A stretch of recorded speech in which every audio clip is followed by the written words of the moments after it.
Welcome to beat the news TV యువత గుండె చప్పుడు. నేను మీ బిఎం హరి.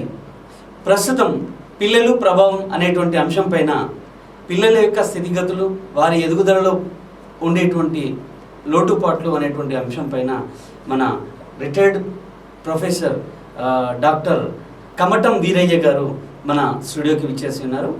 తన యొక్క అనుభవంలో ఎంతోమంది విద్యార్థులను ఉన్నత స్థాయిలో తీర్చిదిద్ది ఈరోజు ఇప్పటికీ కొన్ని విద్యా సంస్థల్లో తన పాత్రను పోషిస్తూ ఎంతోమంది విద్యార్థులను తీర్చిదిద్దుతున్నటువంటి కమటం వీరయ్య గారు మన స్టూడియోలో ఉన్నారు. ప్రస్తుతం మనం చేయబోయేటువంటి అంశం ఏంటి అంటే పిల్లలు ప్రభావం, అంటే సమాజంలో పిల్లలపై సమాజం ప్రభావం ఏ విధంగా ఉంది అనేటువంటి అంశం పైన ముఖ్యంగా మనం ఈ చర్చాంశంలో చర్చించబోతున్నాం. Welcome to our studio. Thank you. Okay, మొదట మీరు ఏదైతే అంటే ప్రస్తుతం ఇప్పటి వరకు ఎన్నో అచీవ్మెంట్స్, తర్వాత బుక్స్, తర్వాత విశ్లేషణలు ఎన్నో చేసి ఈరోజు ఒక స్థాయిలో ఉన్నటువంటి పొజిషన్లో ఉన్నారు. మొదట అసలు మీరు ఈ స్థాయికి ఎదిగేటువంటి క్రమంలో మీరు ఎక్కడి నుంచి ఈ స్థాయికి ఎదగలిగారు? ప్రాపర్ ఎక్కడ? మురళి గారు, ముందుగా మీ బీటీవీకి అభినందన తెలియజేసుకుంటా ఉన్నా.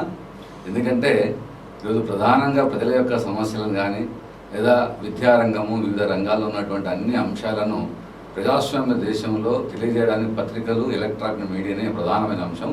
అందులో ముఖ్యంగా పట్టణ ప్రాంతాల్లో, వనపర్తి లాంటి ప్రాంతంలో బీటీవీ అనేటువంటి ఒక కార్యక్రమాన్ని, ఇక్కడ టీవీ కార్యక్రమాన్ని తీసుకురావడం, ఇక్కడ వ్యక్తులకు, ఇక్కడ విద్యార్థులకు, యువతకు అందించడము నిజంగా మీదొక గొప్ప ఆలోచన అని చెప్పి భావిస్తూ ముందుగా మీకు, అదేవిధంగా మీ సిబ్బందికి అందరికీ కూడా అభినందన తెలియజేస్తా ఉన్నాను. Thank you. Okay, me proper me birth ఎక్కడి నుంచి? మురహరి గారు, ముందు నేను ప్రస్తుతం ఉన్న యాదాద్రి భువనగిరి జిల్లా, అందులో యాదగిరిగుట్ట మండలం, మాది అదే మండలము. అందులో యాదగిరిగుట్టకు 13 కిలోమీటర్ దూరంలో ఉన్నటువంటి ధర్మారెడ్డిగూడ అనేది మా కుగ్రామం. అది చాలా అక్కడ నేను ఒక చిన్న వ్యవసాయ 5 ఎకరాలు ఉన్నటువంటి మా అమ్మ నాన్న వ్యవసాయదారులు, నిరక్షరాస్యులు కూడా. అటువంటి కుటుంబంలో నేను జన్మించిన. కాకపోతే మా నాన్నగారు రథాకర్ల ఉద్యమంలో అతను ఫ్రీడమ్ ఫైటర్గా పనిచేసిన, గ్రామ దళాల్లో పనిచేసినటువంటి వ్యక్తి. ఆయన ఫ్రీడమ్ ఫైటర్గా పెన్షన్ కూడా అందుకుంటున్నాడు. సరే, ఇప్పుడు లేడు ప్రస్తుతానికి. దాదాపు ఒక 14 సంవత్సరాల కింద ఆయన మరణించడం జరిగింది. అది ముందుగా ఆ గ్రామం నుంచి నా నైవేద్యం ప్రారంభమైంది. అమ్మగారి పేరు, నాన్నగారి పేరు కమటం ఎల్లయ్య, మా అమ్మగారి పేరు మల్లమ్మ. మేము 5గురం సంతానం. అందులో మా అన్నయ్య వ్యవసాయదారుడు, ఇప్పటికీ నేను 2వ సంతానం.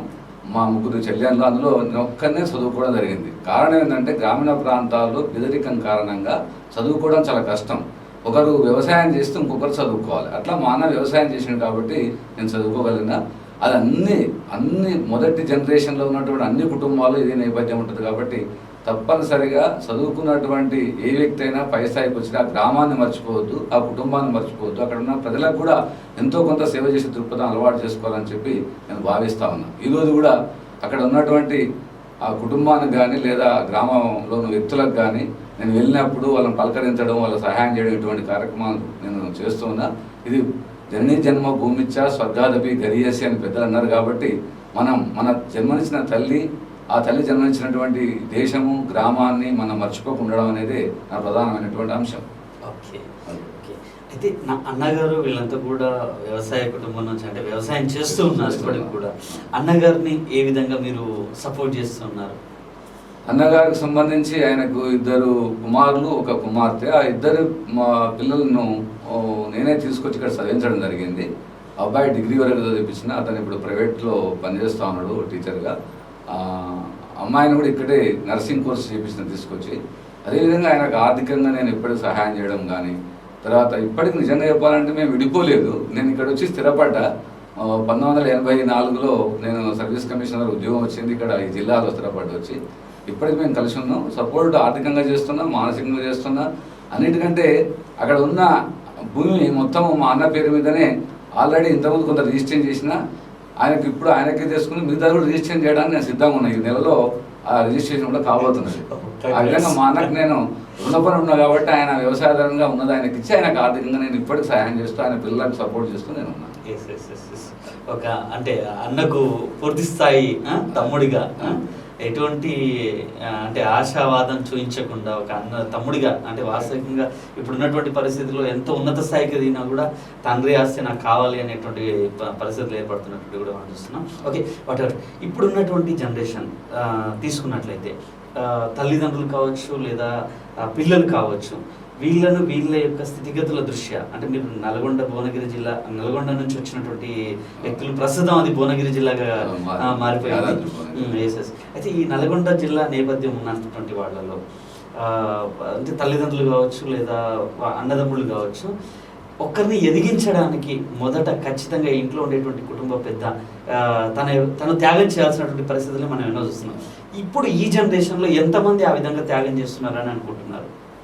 ముందు నల్గొండ జిల్లా అనేది అది ఒక ఉద్యమానికి సంబంధించినటువంటి జిల్లా. అది పౌరుషానికి ప్రతీక. అది దురాక్రమణ జరిగినా లేదో ఒక అహంకారం జరిగినా దాన్ని వ్యతిరేకిస్తూ స్వేచ్ఛగా వ్యతిరేకిస్తూ ప్రాణాల కొట్టి పోరాడడం అనేది ఆ జిల్లా యొక్క ప్రజల యొక్క ఒక లక్ష్యంగా ఉన్నటువంటి వాళ్ళు. ఎందుకంటే హైదరాబాద్ ఆనుకొని నల్గొండ దగ్గరగా ఉంటుంది చుట్టూ. అందులో రజాకర్ల ఉద్యమం జరిగినప్పుడు అక్కడున్న ప్రాంత ప్రజలందరూ కూడా పాల్గొన్నారు. అక్కడ దానిలో ఒక ధిక్కార స్వరం, ఒక పోరాట పటిమ, ఒక స్వేచ్ఛ, కలిసి మనం అందరం కలిసి ఉండాలి, ఆధిపత్యం చేసే వ్యక్తులను భూస్వాములు కానీ పెట్టుబడిదారులు కానీ ఎవరైనా అహంకారం ఉన్న వ్యక్తులను వ్యతిరేకించాలనేటువంటి ఒక భావన అక్కడ మొదటి నుంచి వచ్చింది. దాంతోపాటు కష్టించి పనిచేసే గుణం, సమస్యలను పరిష్కరించుకుంటూ ఎదగడం అనేది వాళ్ళకి అలవాటైంది, అందరూ కలిసి పనిచేయడం. ఆ విధంగా ఆ ఉద్యమ నేపథ్యం అనేది అక్కడ ఉన్నటువంటి వ్యక్తులకు చాలామందికి కుటుంబాల్లో ఉంది. ఆ విధంగా ఉమ్మడి కుటుంబాలు ఉన్నాయి. ఆ విధంగా ఇప్పుడు కూడా ఇంకా కొంతమంది ఆ విధంగా కుటుంబాలను అంటిపెట్టుకొని ఆ కుటుంబాలకు సేవ చేసే వ్యక్తులు మనకు చాలామంది కనిపిస్తారు. చాలా కుటుంబాలు ఉన్నాయి అక్కడ. మీరు నల్గొండ ప్రాంతంలో సూర్యాపేట చూసినా లేదా భువనగిరి ప్రాంతం చూసినా, నల్గొండ ప్రాపర్ మనం అక్కడ చూసినా, తర్వాత దేవరకొండ ఎక్కడన్నా చూడండి, ఆ కుటుంబ నేపథ్యం ఏది చూసినా కూడా 10 మంది కోసం పనిచేద్దాం అనేటువంటి ఆలోచన ఆ కుటుంబ నేపథ్యం చూసినటువంటి వాళ్ళకు, ఆ సంఘాల్లో పనిచేసిన వాళ్ళకు, ప్రజా చైతన్యం ప్రజల కోసం పనిచేసే నేపథ్యం అక్కడ ఉంది. కాబట్టి అక్కడ ఉన్నటువంటి వ్యక్తులకు ఇప్పటికీ మనకు అది కనిపిస్తుంది.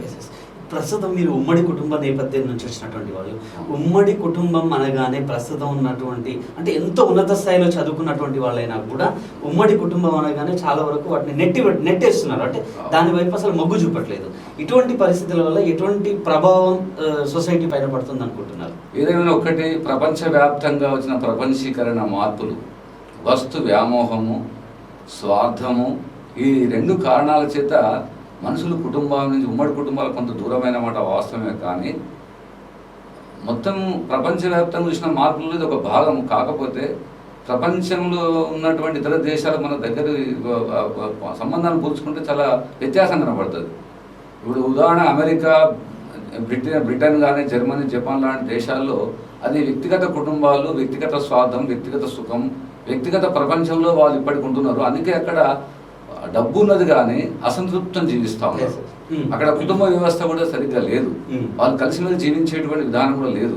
ఆ విధంగా ఉన్న కారణం చేతనే అక్కడ ఈ రోజు కూడా మదర్స్ డే, ఫాదర్స్ డే, లేకపోతే ప్రేమికుల రోజు, ఇటువంటి అనేకమైనటువంటి ఒక ఆలోచన వాళ్ళకు ఉన్నాయి. సంవత్సరానికి ఒకసారి కలుసుకునేటువంటి ఒక పద్ధతి ఉంది. కానీ దాని భిన్నంగా భారతదేశంలో ఒక సంస్కృతి సాంప్రదాయాలు, ఒక జీవన విధానము, కలిసి ఉండే తత్వము, ఒకరినొకరు ఒక ప్రేమతత్వంతో చూసుకునేటువంటి పద్ధతులు, ఉమ్మడి కుటుంబాల్లో అందరూ కలిసి పనిచేయడం, కలిసి తినడం, ఈ పండుగలు, ఉత్సవాలు, ఈ వాతావరణం, ఇదంతా ఏం చేస్తున్నాయంటే మానవ జీవితం అంటేనే మనుషుల కలయిక, మానవ జీవితం అంటేనే మనసు మాట్లాడుకోవడం, మానవ జీవితం అంటేనే ఒకరినొకరు అర్థం చేసుకోవడం, ఒకరి కష్ట సుఖాలు ఇంకొకరు భాగం పంచుకోవడం మానవ జీవితం యొక్క లక్షణం. ఆ విధంగా మనం ఒక భారతదేశం చూసినట్టే మొదటి అనాదిగా ఇక్కడ ఉన్నటువంటి కుటుంబ వ్యవస్థ దీనికి ప్రధానమైన కారణం. ఆ ఉమ్మడి కుటుంబాలు ఉన్నందుకే భారతదేశంలో ఇక్కడ దినం ఇంకా ప్రశాంతంగా ఉన్నారు. ఇన్ని కులాలున్నా, ఇన్ని మతాలున్నా, ఇన్ని భిన్నత్వంలో ఏకత్వంగా ఉండడానికి కారణం ఏంటంటే ఉమ్మడి కుటుంబ వ్యవస్థనే. ఇప్పుడు కొంత విచ్ఛిన్నం అయిపోతున్న మాత్రం వాస్తవమే. కానీ అయినా మన పండుగల పేరుతోటి, మన ఉత్సవాల పేరుతోటి, మన జాతరల పేరుతోటి ఏదో ఒక రకంగా అందరూ కలిసి ఉండేటువంటి ఒక గొప్ప సంస్కృతి ఈ భారతదేశం ఉన్నది. ఈ సంస్కృతిని మనం కాపాడుకుంటే తప్పనిసరిగా ప్రపంచంలో ఉన్నత కుటుంబ వ్యవస్థ ఏదైనా ఉంది అంటే, ఉమ్మడి కుటుంబ వ్యవస్థ ఏదైనా ఉందంటే అది భారతదేశం అని తప్పనిసరిగా మనం చెప్పొచ్చు. ఇప్పటికీ ఇది మన ప్రపంచానికి మన ఆదర్శం. ఇంత గొప్ప కుటుంబ వ్యవస్థ ఇంకెక్కడ లేదని నేను బలంగా చెప్తున్నా. అయితే కొంత ఇప్పుడు మళ్ళీ కొంచెం మార్పులు వస్తూ ఉన్నాయి. జనం ఆలోచిస్తున్నారు. ఇది పేపర్లో వచ్చేటువంటి దినపత్రికల్లో వార్తలు కావచ్చు, లేదా టీవీ వాళ్ళు కావచ్చు, ఇలాంటి వాళ్ళు స్టూడియోలో కొంతమంది పిలిపించి మాట్లాడినప్పుడు ఒక తరం నుంచి ఇంకో తరం నుంచి ఇంకో తరం, ఇప్పుడు ఒక 3 తరాల వ్యక్తులు మనకు కనిపిస్తున్నప్పుడు వాళ్ళ అనుభవాలు మనం చెప్తుంటారు. వాళ్ళు మనం చెప్తున్నప్పుడు ఇప్పుడు వచ్చేటువంటి యూత్కు ఎంతో కొంత అరే మేము కూడా ఇట్లా ఉంటే బాగుంటుంది కదా, మా నాయనమ్మ, మా అమ్మమ్మ, మా తాత, మా చిన్నమ్మ, మా పెద్దమ్మ, ఇటువంటి ఒక రక్త సంబంధంలో ఉన్నటువంటి ఆ మాధుర్యాన్ని తెలుసుకోవడానికి, ఆ ప్రేమను పంచుకోవడానికి ఉమ్మడి కుటుంబ వ్యవస్థ చాలా దోహదం చేస్తుంది. అది నిజంగా ఇప్పటికి ఉంది. నా దృష్టిలో కొంచెం అక్కడక్కడ కొంచెం చెదురుముదురుగా కొంచెం ఒక వ్యక్తిగత స్వార్థం నుంచి కొంతమంది బయటకు వచ్చినా అది ఉన్నందుకే ఈరోజు భారతదేశం ఇంత గొప్పగా ఉందని చెప్పి, సంస్కృతిలో మొట్టమొదటి ప్రపంచంలో మనం మించిన వాళ్ళు ఎవరు లేదని చెప్పి నా వ్యక్తిగత అభిప్రాయంగా నేను భావిస్తాను. అంటే వాస్తవికంగా ఇప్పుడు ఇందాక మనం మాట్లాడిన అంశంలో మదర్స్ డే, ఫాదర్స్ డే, ప్రేమికుల రోజు, ఇవి అయితే రోజులు ఉన్నాయో అంటే కేవలం వారిని కలుసుకోవడానికి ఏర్పరచుకున్న రోజు మాత్రమే తప్ప ఎక్కడ కూడా కంబైన్డ్ ఫ్యామిలీ అనేది లేదు. అంటే మన భారతదేశంలో ఉన్నటువంటి పరిస్థితులకు ఇది వ్యతిరేకంగానే మనం భావించవచ్చు. ఎందుకంటే ఉదయ్ గారు, నేను ఒక అమెరికాకి 2 సార్లు వెళ్ళొచ్చిన. ప్రపంచంలో అందరి శాసించే అగ్రరాజ్యంగా మనం చెప్పుకుంటున్నాం. శాసిస్తుందా లేదా అనేది మనకు కొంత తెలుసు. అదేవిధంగా కమ్యూనిస్ట్ దేశమైన చైనా పర్యటన కూడా నేను చేసిన. నేను ఈ 2 దేశాలు చూసి వచ్చినాక నాకు కనిపించింది ఏంటంటే, ముఖ్యంగా అమెరికాలో అటువంటి వ్యవస్థ నేను అక్కడ 4.5 నెలలు ఉండి, అంతకుముందు ఒకసారి 15 రోజులు అట్లా ఉండొచ్చు చూసినప్పుడు అంత అమెరికాలో చాలా చోట్ల తిరిగి వచ్చినాను నేను. ఎక్కడ కూడా అంత వ్యక్తిగతంగా ఇల్లు కూడా ఎక్కడంటే దూరంగా ఉంటుంటాయి. ఎవరింట్లో వాళ్ళే ఉంటారు. అందులో నేను చిన్నపిల్లలు కొంతమంది కలిసిన కుటుంబాలనే తప్ప వయసులో ఉన్నటువంటి కుటుంబాలతో తల్లిదండ్రులు ఉన్న మాత్రం చూడలేదు. అది మనమేమో ఇప్పుడు మన కుటుంబంలో పెళ్ళైన వాళ్ళు పిల్లలు మనవరాలతో కలిసి ఉండడం, పక్కలతో మాట్లాడడం, మానవ సంబంధాలు, మనకు కుటుంబాలు వచ్చిపోవడాలు మనకు ఉంటాయి. కానీ నేను అమెరికాలో చూసినటువంటిది ఏంటంటే పూర్తిగా వ్యక్తిగత కుటుంబాలు. అక్కడ పిల్లలు వాళ్ళు 15-16 సంవత్సరాల వయసు వచ్చినాక బయటికి వెళ్ళిపోతుంటారు. వాళ్ళు తల్లిదండ్రులతో కలిసి ఉండరు. ఆ తల్లిదండ్రులు కూడా వాళ్ళని పెద్ద పట్టించుకోరు. తర్వాత అక్కడ ఎక్కువ మరి ఎట్లా గడుపుతారు అని నేను గమనిస్తే వాళ్ళు పూర్తిగా వ్యక్తిగతమైన వాళ్ళ కారు లోపలికి ఇంతకే వస్తే గరాజులకి పెడతారు. ఆంచెలు మళ్ళీ ఎక్కడికి షాపింగ్ మాల్స్కి పోతారు, అక్కడ కార్లో పోతారు. అక్కడి నుంచి మళ్ళీ ఇన్స్టిట్యూషన్కి పోతే కార్లో పోతారు. అంటే నా ఉద్దేశం ఏంటంటే, ఒకటి నేను గమనించిన, నేను ఇప్పటికి కూడా పాటిస్తున్నా, మీకు అది కూడా చెప్తున్నా. నడిస్తే 4గురితో మాట్లాడవచ్చు, సైకిల్ పోతే ఆ 2 మాట్లాడచ్చు, బైక్ మీద పోతే ఒక్కరితో మాట్లాడచ్చు, కార్లో పోతే ఎవరితో మాట్లాడకుండా దారులు మూసుకపోతాయని నా ఆలోచన. అందుకే ఇప్పటికి కూడా అది పాటిస్తున్నా. అక్కడ కూడా నేను గమనించింది, అందరు కార్లో పోయినాక నీకు బయట ప్రపంచం సంబంధం లేనట్టుగా ఉంటారు. వాళ్ళు ఇళ్ళల్లో అట్లే ఉంటారు, బయటకు అసలు వాళ్ళు తిరిగారు కాబట్టి వాళ్ళకి సంబంధం లేదు. ఇంకా వాకింగ్ వస్తే ఎక్కువ శాతం 70% అమెరికన్స్ 2 కుక్కలు ఎంటేసుకొని బయటకు వస్తారు కదా, మనుషులతో బయటకు వెళ్ళారు. 2 కుక్కలు ఎంటూ ఉంటాయి. ఆ కుక్కలు ఉన్నంత ప్రేమ మనుషుల మీద లేదని నా అభిప్రాయం. గమనించిన వాడికి మనుషులకు లేనన్ని హాస్పిటల్ కుక్కలకు ఉన్నాయి అక్కడ హాస్పిటల్స్. నేను గమనించిన. అంటే నిజంగా అది ఏం సంస్కృతి ఏందనేది నా వ్యక్తిగత అభిప్రాయం. అది అట్లా నేను గమనించినప్పుడు ఆ ఉమ్మడి కుటుంబాలు ఉండే పద్ధతి కానీ, పిల్లలు తల్లిదండ్రులతో కలిసి ఉండేటువంటి విధానం కానీ చాలా తక్కువగా ఉంది. అదొక స్వేచ్ఛా ప్రపంచం. ఆ స్వేచ్ఛ ఏం స్వేచ్ఛనో మనకు అర్థం కాదు. కానీ ఆ వ్యక్తిగత స్వేచ్ఛలో అక్కడ ఉన్నటువంటి పద్ధతి వలన ఏమవుతుందంటే పిల్లలు దూరం అయిపోవడం, వీళ్ళు దూరంగా ఉండడం, ఆ విధంగా సంబంధాలు లేవు. కాబట్టి ఇంకోటి విడాకులు కూడా ఎక్కువ అక్కడ. ఇప్పుడు మనం ఆవేశం కోపం వచ్చినప్పుడు అనుకుంటాం కలిసి ఉంటాం, ఇది భావబంధాలు మనకు ఎక్కువ. మనకున్న అక్కడ బంధాలు లేవు. ఆ బంధాలు లేకపోవడం కలిగితే ఎవరి కోపం వచ్చినా వాళ్ళు విడాకులు పిటిషన్ ఇచ్చేస్తారు, తొందరగా విడిపోతారు. విడిపోయిన తర్వాత ఆమె ఒకరిని చేసుకుంటారు, వీని ఒకరిని చేసుకుంటారు. 2వ తండ్రి, 3వ తండ్రి, 3వ తల్లి, ఇట్లాంటి పరిస్థితుల్లో 130% విడాకుల కేసులు ఇప్పుడు అమెరికాలో ఉన్నాయి. ఇక్కడ విడాకులు అనేటువంటి అంశాన్ని మనం పరిగణలోకి తీసుకుంటే ఎక్కువ మొత్తంలో విడాకులు జరగడానికి గల కారణాలు అంటే అక్కడ ఎక్కడ కూడా వీరి మధ్య జరిగినటువంటి ఘర్షణకు, వీరి మధ్యన ఏర్పడినటువంటి అంతరాయానికి మోటివేట్ చేసేటువంటి పెద్ద అంటే అనుభవజ్ఞులు అనేవాళ్ళు లేకపోవడం వల్లనే జరిగింది అనుకోవచ్చా? మీరు ఒకటి, అక్కడ విడాకులు ఎందుకు ఎక్కువ అంటే అపరిమితమైన స్వేచ్ఛ.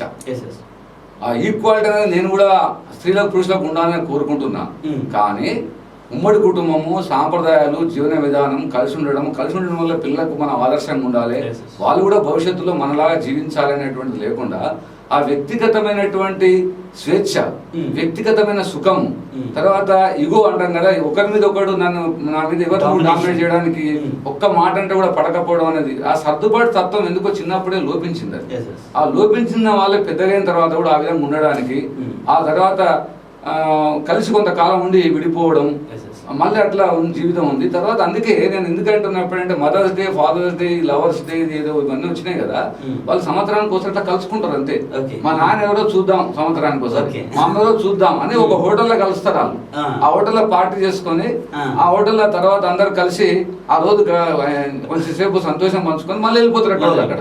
అంటే ఇంత కృత్రిమమైన జీవన విధానం అక్కడ ఉంది. అటువంటిప్పుడు అది ఎందుకు గొప్ప దేశం నాకైతే అర్థం కాలేదు. అంటే గొప్పదనం డబ్బులోనే ప్రదర్శించారు తప్ప వేరే విషయంలో ఏ విషయంలో కూడా అది గొప్ప దేశం కాదని అనుకున్న అవకాశం ఉంది. అండ్ మోర్ ఓవర్ ఇంకొకటి ఏంటంటే ఇక్కడ ఉన్నటువంటి పరిస్థితి అంటే తల్లిదండ్రుల ప్రభావం అనేది ఖచ్చితంగా పిల్లల మీద పడుతుంది అనడానికి మీరు ఇప్పుడు చెప్పినటువంటి అంశాన్ని 100% తీసుకోవచ్చు. ఎందుకంటే ఇక్కడ తల్లి తండ్రి మాత్రమే ఇంట్లో ఉంటున్నారు, వాళ్ళిద్దరు మాత్రమే పిల్లలని ప్రేమ చూపించడానికి ఎక్కువ అవకాశం ఉంది. కానీ వాడు చేసేటువంటి తప్పుల్ని కానివ్వండి, వాడు కంట్రోల్ చేసేటువంటి కంట్రోలింగ్ పవర్ కానీ, పరిస్థితుల గురించి ఎక్స్ప్లెయిన్ చేసేటువంటి టైం కానీ ఈ పేరెంట్స్కి లేదు.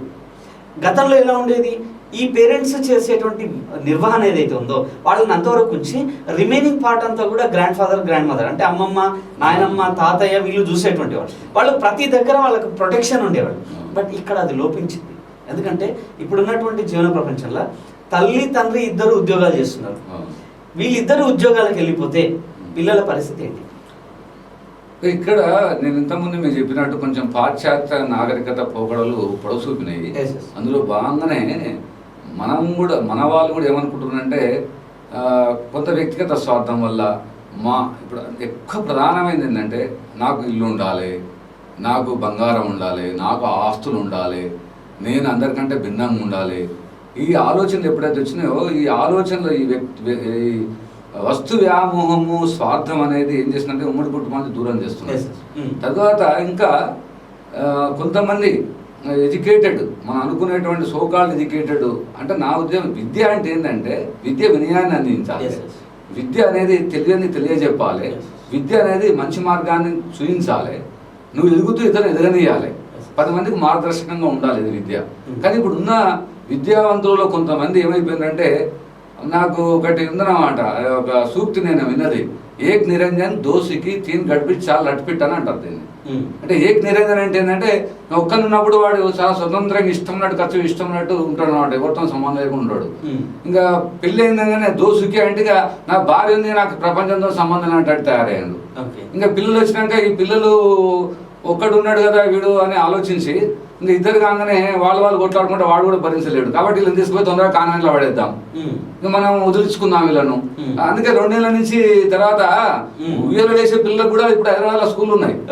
6 నెలలకు 9 నెలలకు అంటే ఏమైపోయినామంటే పిల్లలను మన దగ్గర ఒక 5 సంవత్సరాలు లేదా ఒక పాఠశాల స్థాయి వరకు మన దగ్గర ఉంచుకొని ప్రేమను అందియాలనేటువంటి ఆలోచన కాకుండా వాళ్ళని ఎంత తొందరగా వదిలించుకుంటే అంత మంచిది అనేటువంటి ఒక ఆలోచన ఈరోజు చదువుకున్నటువంటి వ్యక్తుల్లో కొంతమందిలో వచ్చింది.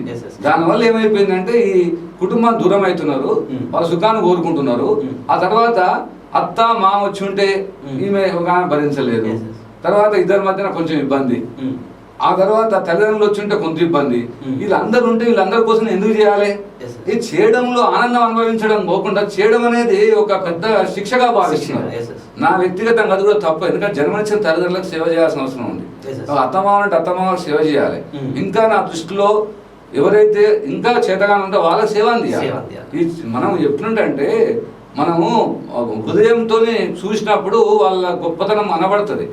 వాళ్ళ వయసులో మనం రేపు భవిష్యత్తులో ఎట్లుంటామో తెలుస్తుంది కదా. మన ముసలోళ్ళని ఎవరు చేస్తారు? ఈరోజు నీ కొడుకుని తీసుకుని అక్కడ పడేసి లేకపోతే నువ్వు ఏకాంతంగా ఉండి ఉంటే నీ భవిష్యత్తులో నిన్ను కూడా అట్లే వస్తాడు.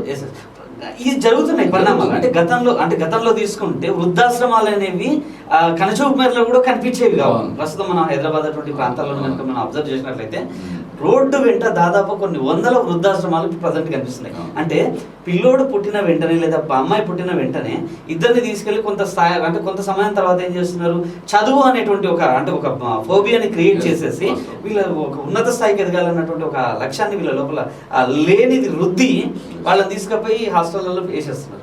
తర్వాత వాడి పరిస్థితి ఏంటి అంటే ఇదే పరిస్థితి. సో వాడు సేమ్ సిచ్యువేషన్ని ఇప్పుడు మీది వయసు అయిపోయింది కాబట్టి మిమ్మల్ని కూడా వృద్ధాశ్రమంలో, నన్ను చిన్నపిల్లోని కాబట్టి నేను చదువుకోవడానికి పెట్టారు, మిమ్మల్ని సేవ్ చేయాలి, మిమ్మల్ని ప్రొటెక్షన్ చేయాలి కాబట్టి మిమ్మల్ని తీసుకుని హాస్టల్లో పెట్టడం తప్పే ఉంది. నాది హాస్టలే, మీది హాస్టలే. అంటే మురారి గారు దీనికి అప్పుడే తాత మనవాడ సినిమా వచ్చింది ఒకసారి. నానా ఎందుకు రా గొయ్యి అంటే మీ తాత రేపు నీ కోసం కూడా అని చెప్పి వాడు అందులో ఉంటది. అంటే ఇప్పుడు నేను చెప్పబోయేది కూడా అదే, మనము ఎప్పుడు కూడా ఎంత ఉన్నతమైన, ఎంత చదువుకున్నా, ఎంత డబ్బు సంపాదించినా నేను ఇంతకుముందు చెప్పిన మన జన్మించిన తల్లిదండ్రులను మర్చిపోవద్దు, గ్రామాన్ని మర్చిపోవద్దు, మన ప్రజలను మర్చిపోవద్దు. అట్లనే కుటుంబ సంబంధాలు కూడా అంత గాఢంగా ఉన్నప్పుడే దేశానికి 4 కాలాల పాటు ఉంటుంది. మానవ సంబంధాలు అంటేనే కుటుంబం తర్వాత పక్కకున్నటువంటి వ్యక్తులు, ఆ తర్వాత సమాజం, ఆ విధంగా ఉండాలి.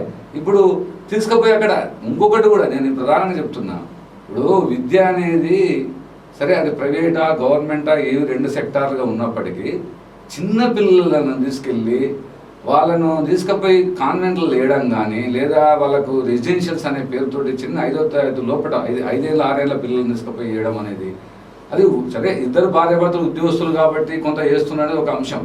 కానీ అదే భార్యాభర్తలు తల్లినో తనను ఎవరినో పిలిపించుకోవచ్చు, ఇంటి దగ్గర వాళ్ళని పిలిపించుకొని వాళ్ళకి మళ్ళీ ఎవరు మేం చేసి పెట్టాలనే ఆలోచనతో వీళ్ళని తీసుకుపోయి అక్కడేసి, నేను ఇంకోటి ఏంటంటే అందరినీ అనడం లేదు కానీ కొంత బాల్యాన్ని హరిస్తున్నారు. అసలు బాల్యాన్ని హరించే శక్తి ఎవరికి లేదు, అది తల్లిదండ్రులకు లేదు, తర్వాత మిగతా ఉపాధ్యాయులకు లేదు, లేదా ప్రభుత్వానికి కూడా లేదు. 5 సంవత్సరాలు లోపడినటువంటి పిల్లవాడు వాళ్ళ అమ్మ నాయన దగ్గర పెరగాలి, వాళ్ళ తాత అమ్మమ్మ దగ్గర పెరగాలి. స్వేచ్ఛగా పెరిగినప్పుడే వాడి భావాలు కూడా ఆలోచనలు విస్తరిస్తాయి. వాడు ఆడుకోనియాలి, పాడుకోనియాలి, దూకనియాలి, ఎదురనియాలి. వాడు ఎన్ని చేస్తే అన్ని చేసినప్పుడే వ్యక్తిత్వ వికాసంలో కూడా ఇవి మనకు సైకాలజీలో కూడా ఏం చెప్తానంటే, అణచివేయబడ్డేటువంటి కోరికలే భవిష్యత్తులో మనకు వాడు విజృంభించి ఇంకో రకంగా తయారవుతాడు. వాడు 5 ఏళ్ళ లోపల స్వేచ్ఛగా ఉండడం మొదలు పెడితే మన మనోభావాలను వాడు మనం పంచుకోవడానికి అవకాశం ఏర్పడుతుంది. ఈ విధంగా ఈ రోజు ఆ విధంగా పెంచినటువంటి కాన్వెంట్ జరిగిన పిల్లలు కానీ, లేదా కార్పొరేట్ పద్ధతిలో జరిగిన పిల్లలు కానీ వాళ్ళను ఒత్తిడి గురి చేయడం వలన ఈ రోజు గతంలో ఒక 10 ఏళ్ళ కింద లేని ఆత్మహత్యలు ఇప్పుడు ఎక్కువ జరుగుతున్నాయి. ఈ రోజు స్కూళ్ళలో 10th క్లాస్ రేపు పరీక్షలంగా పిల్లలు ఆత్మహత్య చేసుకోవాలన్నా, లేదా ఇంటర్మీడియట్ పిల్లలు ఆత్మహత్య చేసుకోవాలన్నా, మొత్తం భారతదేశంలో చూసుకుంటే ప్రపంచంలో ఎక్కలేనని ఆత్మహత్యలు విద్యార్థులు చేసుకున్నది భారతదేశంలో ఇంచుమించు ఇటీవల సర్వే ప్రకారం అయితే. ఇప్పుడు మనకు కొన్ని ఫిన్లాండ్ ఇటువంటి దేశాలు, లేదా సింగపూర్ ఇటువంటి కొన్ని దేశాలు మనం చాలా అద్భుతమైన ఎడ్యుకేషన్ సిస్టమ్ ఉంది, ఒత్తిడి లేకుండా వాళ్ళ స్వేచ్ఛగా చెప్పేటువంటి విద్యా విధానం ఉంది. మనం ఏం చేస్తున్నాం అంటే పిల్లలకు అనవసరమైనటువంటి లేని ఒత్తిడిని గురి చేస్తున్నాం. ఆ ఒత్తిడి గురి చేయడం వల్ల వాడు చిన్నప్పటి నుంచి పెరిగి పెద్ద అయిన తర్వాత అందరికి దూరం అవుతుండు, తల్లిదండ్రులకు దూరం అవుతుండు, ఆ దగ్గర తీసేటువంటి తాతలు అమ్మమ్మల నాయనలు దూరం అవుతున్నాడు. ఆ విధంగా మనకు ఒక ఒంటరితనం ఆవహిస్తున్నది. వానికి ఉన్న మనసులో ఉన్న భావాలు ఎవరు చెప్పుకోవాలో తెలియదు, ఆ సమస్యల పరిష్కారం తెలియదు. ఎంతసేపు వాడు పెద్దగా కంప్యూటరు, లేకపోతే ఒక ల్యాప్టాప్, లేకపోతే ఒక చిన్న సెల్ ఫోన్, మొబైల్, అదొక ప్రపంచం. అది కూడా ఏమైపోయిందంటే మనుషులతో సంబంధం లేని ఒక ప్రపంచం కొత్తది. వాడు బిజినెస్ క్రియేట్ చేస్తున్నాడు. అది తెలిసి తెలియని వయసులో అనవసరమైన విషయాలు వాళ్ళు చూస్తున్నారు పిల్లలు. దానివల్ల కూడా చెడిపోయే ప్రమాదాలు ఎక్కువ పడుతున్నారు. కాబట్టి ఇప్పుడున్నటువంటి విద్యా విధానంలో నిజంగా చెప్పాలంటే ప్రభుత్వాలు కానీ, లేదా మనకున్న పద్ధతి ప్రకారం యాజ్ పర్ సైకాలజీ మనస్తత్వ శాస్త్ర ప్రకారము 5 సంవత్సరాల లోపల ఉన్న పిల్లలకు ఆడుతూ పాడుతూ వాళ్ళు ఇష్టంగా స్వేచ్ఛగా ఉండేటువంటి విధానం, విద్యా విధానం, కుటుంబ విధానం మొట్టమొదటి ఆది గురువు తల్లిదండ్రులే కదండి. తల్లిదండ్రులు ఆ విధంగా నేర్పించినప్పుడు, ఉపాధ్యాయులు ఆ విధంగా లాలించి దగ్గర తీసుకొని ఉన్నప్పుడు ఆటా పాటతో ఉన్నటువంటి చదువు ఉండాలి తప్ప ఈ బలవంతమైన ఒత్తిళ్ళు అనేది ఉండకూడదు. ఈ ప్రభావమే మన స్కూల్లో పడుతుంది. ఆ ప్రభావం ఇంటర్మీడియట్ ఆమె లేని ఊహించి కల్పించి, నేను 10th క్లాస్లో గ్రేడ్ 10/10 రాకపోతే నీ జీవితమే దండగా అన్నట్టు, లేకపోతే ముందే టార్గెట్లు పెట్టడము, ఆ తర్వాత ఇంటర్మీడియట్లో ఇట్లా, తర్వాత మెడిసిన్, ఇంజనీరింగ్, ఇవి లేకపోతే ప్రపంచం లేనట్టు. ఇది ఒక లేని నా దృష్టిలో నా వ్యక్తిగత ఒక ఉపాధ్యాయుని నేను భావిస్తున్నా. అంటే ప్రతి పిల్లోడు తెలివైనోడే, ఎవడు సహజంగా పుట్టుక చేత వాడు మొద్దు కాదు. వాళ్ళు చదువు మ్యాథ్స్లో వీక్ ఉండొచ్చు, వాడు ఇంకొక సబ్జెక్ట్లో అద్భుతంగా ఉంటాడు. అన్ని సబ్జెక్టులు అన్ని రావాలని ఏం రూల్ లేదు కదా. ఒక ఇంగ్లీష్లో బాగున్నాడు ఫిజిక్స్ లేకపోవచ్చు, ఫిజిక్స్లో బాగున్నాడు ఇంకొక లాంగ్వేజ్లో బాగాలేకపోవచ్చు. వాళ్ళకి అభిరుచి తగ్గట్టుగా మనం ప్రోత్సహించి వాళ్ళని అందించి ఒక్కొక్క రంగంలో ఒక్కొక్క వాడిని నిష్ణాతులు తయారు చేసి మనం వారిని ప్రోత్సహించాలి తప్ప అట్లా కాకుండా ఒకటే ఘాటన కట్టేసి 10వ తరగతిలో ఇన్ని గ్రేడ్లు, ఇంటర్మీడియట్లో ఇన్ని ర్యాంకులు, లేకపోతే మెడిసిన్ ఇంత, ఇంజనీరింగ్ ఇంత, ఈ విధంగా లేకపోతే మేము జీవితంలో ఏమవుతావు, ఎట్లయితావు, ఎంత సంపాదించుకుంటావు, ఎంతసేపు చదువు సంపాదన అనేటువంటి 2 అంశాలు చెప్పుకుంటూ పోల్చుకుంటూ వాళ్ళని మానసికంగా ఒక విధంగా లేని ఆలోచన కల్పిస్తున్నటువంటి మొట్టమొదట ఉన్నటువంటి కార్పొరేట్ రంగం మీద ప్రభుత్వాలు చర్యలు తీసుకోవాలి, నా వ్యక్తిగత అభిప్రాయం. రెండోది, తల్లిదండ్రులు కూడా అటువంటి ఊహ ఆలోచనలు కూడా వెళ్ళకూడదు. మా పిల్లలు మన శిక్షణ మండలి నీకు తెలుసు టీచర్స్ కంటే, వాడికి ఆ శిక్షణ తెలుసుకొని మనం తగ్గట్టుగా నువ్వు కోచింగ్ ఇవ్వాలి. వాడికి ఆర్ట్స్ రంగం ఉంటే ఆర్ట్స్ రంగం ఇప్పి, తప్పే ఉంది. సైన్స్ ఉంటే సైన్స్ ఇప్పి, వానికి ఏ రంగంలో అభిరుచి ఉందో ఆ రంగం తగ్గట్టుగా మనం ఒకవేళ పిల్లలకు సలహాలు ఇస్తే వాడు భవిష్యత్తులో గొప్పోడవుతాడు. అందరూ ఇప్పుడు ఇంజనీరింగ్ చదివితే, మెడిసిన్ చదివితే ఈ దేశాన్ని ఎవరు పరిపాలించాలి? పొలిటికల్ లీడర్లు ఎవరైతారు? అసలు రాజకీయ నాయకులు ఈ రోజు కావాలంటే ప్రజాస్వామ్య దేశంలో చిన్న పంచలే వాళ్ళకి ఆలోచనలు పెరగాలి. ప్రజాస్వామ్యం అంటే ఏంది, ఓటు అంటే ఏంది, లేదా పరిసరాలు అంటే ఏంది, పరిశుభ్రత అంటే ఏంది, మన విలువలు అంటే ఏంది, రాజ్యాంగం అంటే ఏంది, హక్కులు అంటే ఏంది, బాధ్యతలు, విధులు అనేది వాళ్ళకి తెలిసి చిన్న పంచలే కొంచెం అవగాహన లేదా లీడర్షిప్ నాయకత్వ లక్షణాలు ఇవన్నీ వచ్చినప్పుడు వాడు పెరిగి పెద్దయి 10వ తరగతి, ఇంటర్మీడియట్, డిగ్రీ అవన్నీ అయిపోయిన తర్వాత వాడు గొప్ప రాజకీయ నాయకుడు అవుతాడు, ప్రజలకు ఏమైనా సేవ చేస్తాడు. స్వతంత్రోద్యమం కంటే ముందు తర్వాత ఉన్న వాళ్ళందరూ కూడా నిజంగా చెప్పాలంటే వాళ్ళందరూ ఎక్కువ లాయర్స్, అడ్వకేట్లు అయినటువంటి వాళ్ళే ఎక్కువ మంది రాజకీయాల్లో ఉన్నారు. మీరు ఎవరైనా చూడండి, గాంధీ నెహ్రూ నుంచి మొదలుకుంటే మిగతా అందరినీ మీరు ఉదాహరణ తీసుకుంటే 100 మందిలో 75 మంది అడ్వకేట్ ఉన్నారు ఆ రోజు. వాళ్ళ కారణం ఏంటంటే వాళ్ళు జీవితాన్ని చదివేందు, రాజనీతి చదివేందు, ప్రజలంటే ఏంది, ప్రజాస్వామ్యం అంటే ఏంది, విలువలు ఏంది, ఇవన్నీ ఉన్నాయి కాబట్టి వాళ్ళు ఆ విధంగా గొప్ప సందేశాన్ని ఇచ్చిండ్రు, గొప్ప పరిపాలన అందించారు, నిస్వార్థంగా పనిచేసిండ్రు. కాబట్టి బహుశా ఒక గాంధీ, ఒక నెహ్రూ, ఒక పటేల్ అట్లా లెక్కలేసుకుంటే కింది వరకు వస్తే లాల్ బహదూర్ శాస్త్రి వరకు ఎంత గొప్ప రాజకీయ నాయకులు అండి వాళ్ళు. ఎందుకు అట్లా మనకు నిస్వార్థం చేసినంటే అంటే ఒక సైన్స్ ఒక డాక్టర్, ఇంజనీరే అయితేనే వాళ్ళ దేశాని కోసం పనికొస్తారని కాదు, అంతకన్నా ఉన్నతమైన ఒక డాక్టర్, ఇంజనీర్ వ్యక్తిగతంగా వాడు 10 మందికి పని చేయొచ్చు. కానీ ఈరోజు డాక్టర్, ఇంజనీర్లు అయినటువంటి వాళ్ళు 10 మందికి సేవ చేయడం ఎంత ముఖ్యమో అంతే సంపాదించుకోవడం కూడా మనం ఈరోజు సమాజంలో తల్లిదండ్రులు ప్రోత్సహిస్తున్నారు, నేర్పిస్తున్నారు. అట్లా కాదు, సమాజానికి ఎంత సేవ చేయాలని కూడా నేర్పించాల్సిన అవసరం ఉంది. ఇవి 2 వృత్తులే గొప్పనే కాదు, అనేక వృత్తులు ఉన్నాయి, ఆ వృత్తులను కూడా మనం ప్రోత్సహించాలి. అందులో నా ఉద్దేశంలో ఆర్ట్స్ సబ్జెక్ట్స్ ఏవైతున్నాయో ఈరోజు BA ముఖ్యంగా నిరాళన గురవుతున్నటువంటి పరిస్థితి మనకు ఉన్నది. కొంత కామర్స్ కూడా ఇంకా ఇంకొంచెం దానికి కొంచెం విలువ ఉంది. ఇంకా రేపు భవిష్యత్తులో ఎట్నో తెలియదని. ఏదేమైనా నేను ఏమంటానంటే అన్ని రంగాల్లో ఉన్నటువంటి వాళ్ళ అభివృద్ధి తగ్గట్టుగా ఉన్నటువంటి విద్యా విధానం అనేది ఈ దేశంలో ఉండకపోతే, కార్పొరేట్ సంస్థలకు ప్రభుత్వాలు కళ్ళెం వేయకపోతే ఇంకింత యువత వాళ్ళు పెడదోరణ పెట్టడం కానీ, లేకపోతే ఒత్తిడి గురి కావడం కానీ, మరిన్ని భవిష్యత్తులో ఆత్మహత్య జరిగేటువంటి అవకాశం ఉంది. ఇది దయచేసి తల్లిదండ్రులు కూడా గమనించాలి, మేధావర్గం గమనించాలి. సమాజంలో మనం ఎటువైపు ప్రయాణం చేస్తున్నామో గమనిస్తూ మన పిల్లలకు ఆ విధంగా మనం సహాయ సహకారాలు అందిస్తూ మేము మీకోసం ఉన్నాం, మీకు ఏం కావాలో మీ అభివృద్ధి తగ్గట్టుగా మీరు ఎదగండి, నీకు ఇష్టమైన పని నువ్వు చేయి. మనిషి అంటే జీవించడానికి, బతకడానికి తప్ప డబ్బు ఒక్కటే పరమావధి కాదు. డబ్బు సంపాదించుకోవాలి, ఎందుకు బతకడం కోసం సంపాదించాలి. కానీ మూర్తిగా మనం ఒక్కరమే బతకాలి, ఇద్దరు బతకలేంత డబ్బు కూడా ఎవరికి అవసరం లేదు. ఆ విధంగా మనం ఎప్పుడైతే విద్యార్థులకు విద్యా విధానంలో కొంచెం మార్పులు తీసుకొచ్చి ఆ విధంగా అందరు మేధావులు కానీ, తల్లిదండ్రులు కానీ, లేదా ప్రభుత్వం కూడా ఆలోచించినప్పుడు ఈ దేశంలో, ఈ సమాజంలో ఒక విద్యా విలువలతో కూడిన విద్య వస్తుందని చెప్పి నేను భావిస్తాను. ప్రస్తుతం ఉన్నటువంటి పరిస్థితులు వాస్తవికంగా తల్లిదండ్రుల ప్రభావం అనేది పిల్లలపైన ఏ విధంగా ఉందో మనం అంటే అనుభవిస్తూ వస్తున్నాం. ముఖ్యంగా అంటే విద్యార్థి దశ నుంచి ఎప్పుడైతే అంటే ఈ 10th క్లాస్ వరకు బాల్య విద్యా వ్యవస్థ దశ నుంచి ఇంటర్మీడియట్ స్టేజ్కి వెళ్ళేటువంటి క్రమంలో 8th, 9th, 10th ఉండేటువంటి విద్యార్థులు ఎవరైతే ఉంటారో వీళ్లకు పూర్తి స్థాయిలో ఎన్ని విద్యా సంస్థలు, ఎన్ని విద్యా వ్యవస్థలు కూడా అనొచ్చు, విద్యా సంస్థలే కదా, విద్యా వ్యవస్థలు వీరికి సబ్జెక్టు పైన అవగాహన ఇస్తున్నాయి. ఎందుకంటే ఇక్కడ అవగాహన లోపం వల్లనే కేవలం ఇంటర్ అనగానే బైపీసీ, ఎంపీసీ అనేటువంటి దూరంతో వెళ్తున్నారు. ఈ క్రమంలో 8th, 9th, 10th విద్యార్థులకు ఎప్పుడైతే పూర్తి స్థాయిలో అంటే ఈ సబ్జెక్టుల పైన ఫర్దర్లో చేసేటువంటి ఇంటర్ సబ్జెక్టు పైన పూర్తి స్థాయి అవగాహన అనేటువంటిది కల్పించగలిగితే కనుక ఖచ్చితంగా ఈ 8th స్టాండర్డ్ నుంచే వీళ్ళకు ఒక లక్ష్యం అనేది ఏర్పడడానికి అవకాశాలు ఉన్నాయి. కానీ అటువైపు ఎంతవరకు ఈ విద్యా సంస్థలు, విద్యా వ్యవస్థలు మొగ్గు చూపుతున్నాయి అనొచ్చు.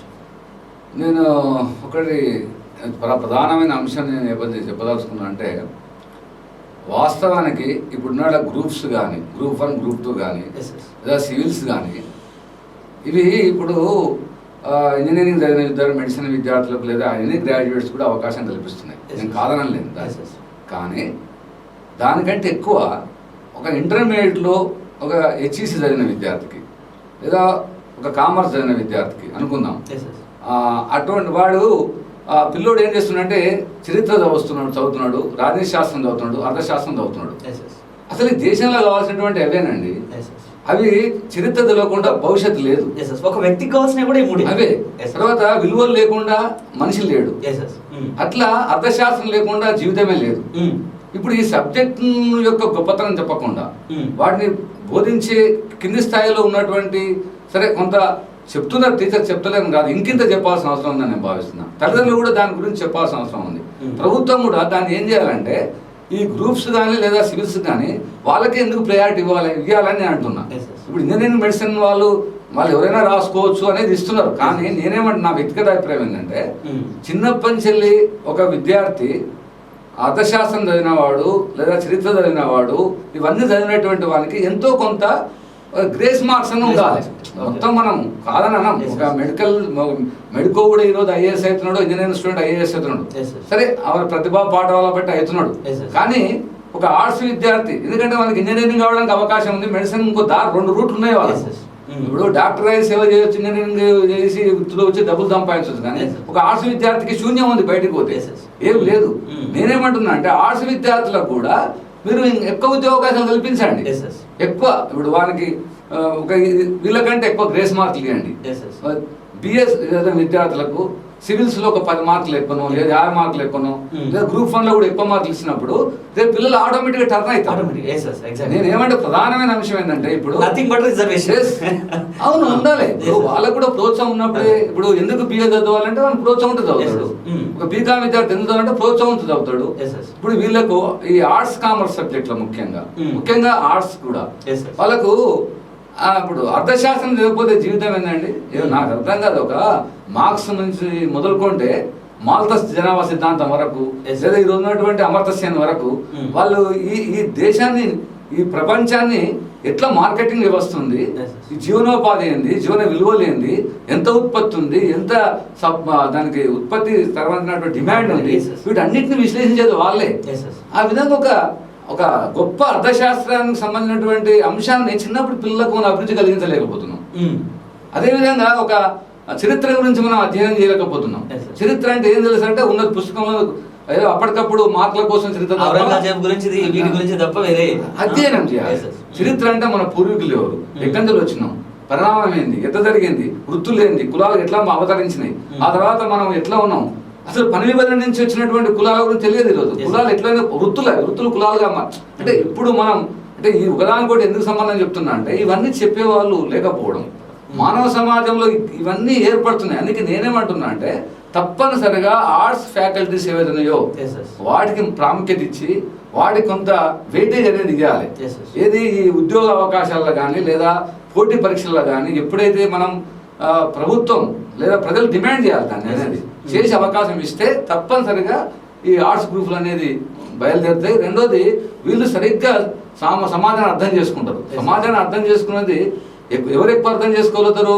నా దృష్టిలో రాజనీతి శాస్త్రం చదివిన వాళ్ళు, అర్థశాస్త్రం చదివిన వాళ్ళు, లేదా చరిత్ర అధ్యయనం చేసిన వాళ్ళు, లేదా సాహిత్యాన్ని అధ్యయనం చేసిన వాళ్ళకు ఉన్నంత ఇది హృదయానికి అత్తుకునేటువంటి లేదా సమాజం అర్థం చేసుకునేటువంటి ఆలోచన పుస్తకాల్లో ఉండడము, ప్రపంచాన్ని చదవడం వీళ్ళకి ఎక్కువ ఉంటుంది. డాక్టర్ ఇంజనీర్లకు అవి వృత్తి సంబంధించిన నైపుణ్యమైన సబ్జెక్ట్స్ అది మానవ నిర్మాణ శాస్త్రం జబ్బుల గురించి వైద్యుడు చేసుకోవచ్చు. వైద్యునికి కూడా ప్రపంచ జ్ఞానం ఉంటుంది, పుస్తకాలు చదువుతాడు. కానీ కోర్సుగా చదివేది అతను లేదు కదా. ఒక ఇంజనీరింగ్ సార్ కోర్సుగా చదివేది లేదు కదా. కోర్సుగా చదివేది ఎవరికి ఉందంటే వీళ్ళకు ఉన్నది. వాడు 10వ తరగతి నుంచి ఇంటర్మీడియట్ నుంచి డిగ్రీ వరకు పీజీ వరకు చదువుతున్నాడు. వాడు మొత్తం అధ్యయనమే అది అవుతున్నది. అధ్యయనమే అదైనప్పుడు వానికి అవకాశం ఇవ్వాలి కదా అని నేను అంటున్నా. కాబట్టి భవిష్యత్తులో ఇక్కడ నేను అనేది చాలా నా ఉపాధ్యాయునిగా నా మనసులో ఉన్న మనోభావాలను ఎందుకు వ్యక్తం చేస్తున్నా అంటే ఇది విశ్వవిద్యాలయాలు కానీ లేదా ప్రభుత్వం కానీ మొత్తం కింద నుంచి పై వరకు ఆలోచించాల్సిన అవసరం దేశంలో. ఈ దేశం ఇంకింత కాలం మనుగడలో ఉండాలంటే, నైతిక విలువలు ఈ దేశం ఉండాలంటే, సమైక్యగా భావాలు ఉండాలంటే, మన సంస్కృతిని మనం కాపాడుకోవాలంటే, ఇంకా ప్రపంచానికి మార్గదర్శకంగా మనగడ ఉండాలంటే అటువంటి కోర్సులను కూడా మనం ప్రోత్సహించిన అవసరం ఉంది. అప్పుడే ఈ పోటీతత్వం, ఒత్తిడి అనేది తొలగిపోతాయి. డాక్టర్ అయితేనే గొప్ప, ఇంజనీర్ అయితేనే గొప్ప, లేకపోతే ఇంకోటి ఐఐటి అయితే గొప్ప, లేకపోతే ఆ ర్యాంక్ ఈ ర్యాంకులు, ఈ ర్యాంకుల పద్ధతి గోలంతా పోయి అందరూ సమానమైన భావన ఎప్పుడైతే వస్తుందో అప్పుడు పిల్లల మీద ఒత్తిడి తగ్గిపోయి వాడు స్వేచ్ఛా ప్రపంచం నుండి వాడికి ఇష్టమైన సబ్జెక్ట్ పోయి వాడి ఇష్టమైన వృత్తిలో సెలెక్ట్ అవుతాడు, వాడి ఇష్టమైన వృత్తిని జీవిస్తాడు. ఈ రోజు వరకు కూడా నేను గమనించిన ఏంటంటే పిల్లలు మీకు ఉన్నటువంటి లక్ష్యం ఏంటంటే వాళ్ళందరూ డాక్టర్లు, ఇంజనీర్లు, లేదా పోలీస్ ఆఫీసర్లు, లేకపోతే టీచర్ రాష్ట్రాలు కూడా తక్కువయ్యారు. నేను గమనించిన ఒక 100 మంది టీచర్లు నేను పిల్లలు నేను అడిగిన ఇటీవల 100 మంది టీచర్ని తీసుకొని ఏం రావు నీ అంబిషన్, నీ కోరిక అని చెప్పిరా భవిష్యత్తు జీవితంలో అంటే అట్లా ఇదే డాక్టరు కలెక్టరు. అరే ఈ దేశంలో ఎంతమంది డాక్టర్ కావాలి, ఎన్ని కలెక్టర్ కావాలి నాకు అర్థం కాలేదు. నా దగ్గర డాటా ఉంది. అట్లా అన్నారు. తర్వాత 100 మందిలో టీచర్లు అయితే 2 ఉన్నారు, అగ్రికల్చర్ ఆఫీసర్లు అయితే ఒక 4 ఉన్నారు. సంతోషపడ్డాను. అంటే ఈ దేశంలో నేను ఒక వ్యవసాయదారుని అయితా, నేను ఈ దేశానికి నేను వ్యవసాయదారుని అయి గొప్ప మేలు చేస్తానేటువంటి అగ్రికల్చర్ ఆఫీసర్ అయినందుకు 4 పిల్లలు రాసిన సంతోషించిన. కానీ నేనేమంటున్నా అంటే ఈ దేశానికి వ్యవసాయం ముఖ్యమైనది కదా. ఈ దేశంలో వ్యవసాయదారులు ఆత్మహత్యలు ఇంకా ఎందుకు చేసుకుంటున్నారు అంటే వ్యవసాయం లాభసాటిగా లేదని చేసుకుంటున్నారు. ఎందుకు లాభసాటిగా లేదో ఇప్పుడు ప్రభుత్వాలు ఆలోచించాలి కదా.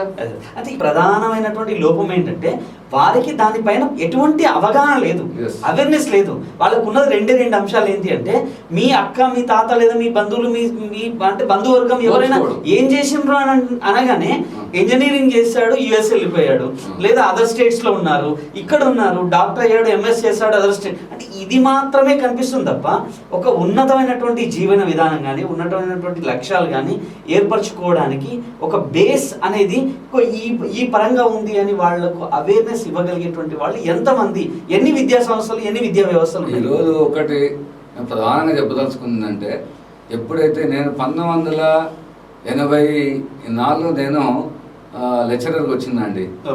అప్పుడు 84 ముందు అసలు ప్రైవేట్ రంగం చాలా తక్కువ ఉంది, అక్కడక్కడ ఉన్నది విద్య. కానీ ఎప్పుడైతే కార్పొరేట్ అనేటువంటి పదం, అందులో కొన్ని గుత్తాధిపత్య సంస్థలు వచ్చిన తర్వాత వాళ్ళు దీన్ని పూర్తిగా మార్కెట్ చేసుకోవడం మొదలుపెట్టారు. విద్యను వ్యాపారంగా మార్చేసారు. ఇది విద్యా వ్యాపారంగా మారింది ఉమ్మడి ఆంధ్రప్రదేశ్ రాష్ట్రం ఉన్నప్పుడు ఎక్కువ 90 నుంచి జరిగిందండి. 90 ముందు ఇట్లా లేదు. 90 ముందుకు అన్ని గవర్నమెంట్ జూనియర్ కాలేజీలలో, డిగ్రీ కాలేజీలలో ఆర్ట్స్ కూడా చాలా విలువ ఉంది. బిఏ స్టూడెంట్స్ అంటే అన్ని సబ్జెక్ట్స్తో పాటు అన్ని గ్రూపులు సమానంగా ఉన్నాయి. తర్వాత ప్రైవేట్ పెట్టినా కూడా అక్కడక్కడ ఉన్నా వాటిలో కూడా ఉంది. ఎప్పుడైతే ఈ కార్పొరేట్ రంగం అనేది వచ్చిందో వాళ్ళ దృష్టి అంతా వ్యాపారం. వాళ్ళు వ్యాపారం అనేది 90% వరకు, 10% అనేది పైకి మనం ఏదనుకున్నా కూడా అది వచ్చిన తర్వాత ఏమైందంటే ఆ 2 గ్రూపులకు ఇంపార్టెన్స్ ఇవ్వడం వాళ్ళు మొదలుపెట్టారు. దానికి వాళ్ళ అదుపు ఆజ్ఞలు లేకుండా అయిపోయి అప్పుడున్న ప్రభుత్వం కానీ తర్వాత ఉన్నటువంటి అధికారం ఉన్నటువంటి ఎవరైనా కావచ్చు, అది ఎందుకు ఇట్లా చేస్తున్నారు, ఇట్లా చేయడం తప్పు కదా నైతికంగా. అసలు పిల్లల్ని ఈ విధంగా మొత్తం గుణతాటకు తీసుకుపోయి పెట్టడం అయింది. ఒక్కొక్కరికి 100 సంస్థలు ఎట్లుంటాయి, 50 సంస్థలు ఉంటాయి. 100 సంస్థలు 50 సంస్థలు పెట్టి అధికారం ఇస్తారా? అదే ఫ్యాక్టరీయా? ఫ్యాక్టరీ అయితే వాడు వస్తువులు పెట్టి ఉత్పత్తి చేయొచ్చు, కానీ మనుషులు తీసుకుపోయి ఇంతమంది చదువు చెప్పిస్తాడా? అన్ని వసతులు ఉన్నాయా? అంతమంది ఉపాధ్యాయులు ఉన్నారా అక్కడ? ఇవన్నీ చూడకుండానే ఏం పట్టించుకోకుండా ఇవన్నీ ఎప్పుడైతే వాళ్ళకు మంజూరు చేయడం మొదలుపెట్టినో ఆ విధంగా అవి ఏమైపోయినాయంటే కార్పొరేట్ సంస్థలకు వీళ్ళందరూ వెళ్ళడము, ఆ విధంగా కొన్ని ర్యాంకులు అవేవో ప్రకటించుకోవడము, వాటిని చూసి ఈ పేరెంట్స్ కూడా ఆకర్షితులు కావడం. అందులో కూడా వాడు ప్రభుత్వం ఏం చేస్తావు, 8,000 మంది విద్యార్థులు, నీకు ఎంతమంది ర్యాంకులు వచ్చినాయి అని ధైర్యంగా ప్రకటించమని కూడా అడగలే ఎన్నడు కూడా.